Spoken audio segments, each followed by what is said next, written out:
4 তারিখ 12টার পরে কোন জল্লাদের কত ক্ষমতা আর কার দিল্লির বাবা কাকে বাঁচাতে আসে করেছে এসে হেলমেটটাকেও কিন্তু খুলে তারপর মারা শুরু করেছিল। ঠিক আছে, তো দেখো একবার ভিডিওটা কি করে মারছে।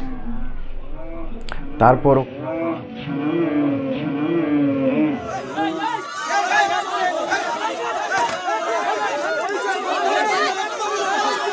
হ্যালো, নমস্কার।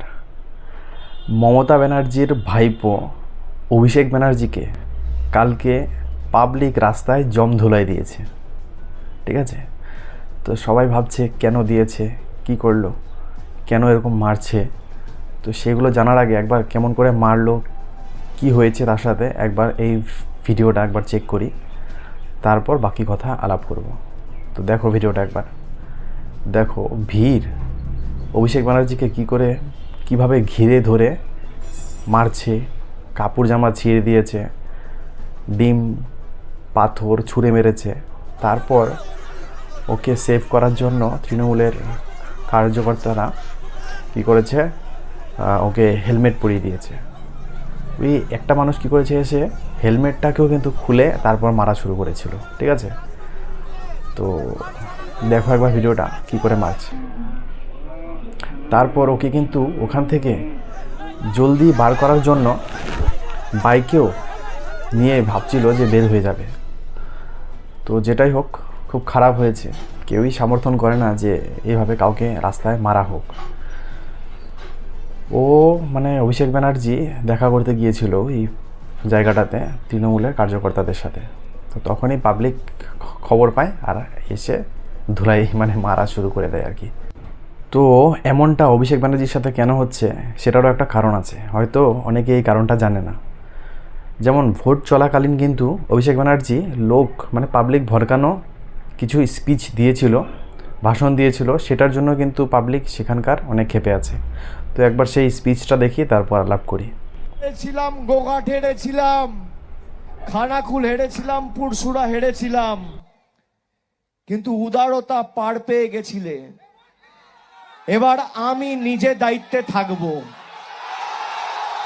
4 তারিখ 12টার পরে কোন জল্লাদের কত ক্ষমতা আর কার দিল্লির বাবা কাকে বাঁচাতে আসে আমি 4 তারিখ দেখব। অভিষেক ব্যানার্জি স্পিচে বলছে যে 4 তারিখ 12টার পরে, 4 তারিখ মানে রেজাল্টের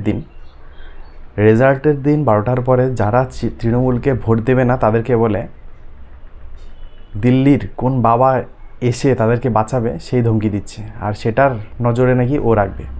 মানে তৃণমূলকে যারা ভোট দেবে না তাদেরকে বেঁচে থাকতে দেবে না আর কি, এমনটাই বলা হচ্ছে এই স্পিচে, ইনডাইরেক্টলি বলছে। তো সেটাই দেখতে পারলাম। আর এই ভড়কানো স্পিচ, এই ভড়কানো ভাষণের জন্যই কিন্তু পাবলিক অনেক ক্ষেপে আছে।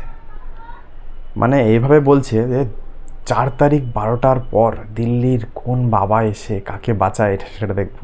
খুব ভড়কানো একটা স্পিচ দিয়েছিল, সেটার জন্যই পাবলিক ক্ষেপে আছে অনেক।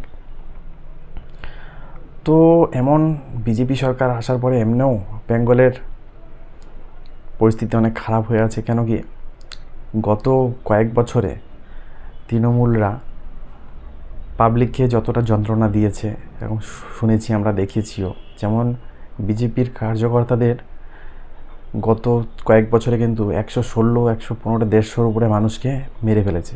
তো অনেক রাগ আছে, সেটারই শোধ তোলার জন্য হয়তো এমন করছে।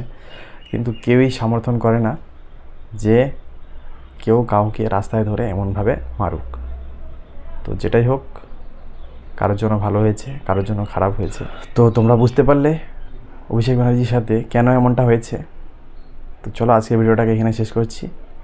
ধন্যবাদ। আর যাওয়ার আগে চ্যানেলটাকে সাবস্ক্রাইব করতে ভুলবে না।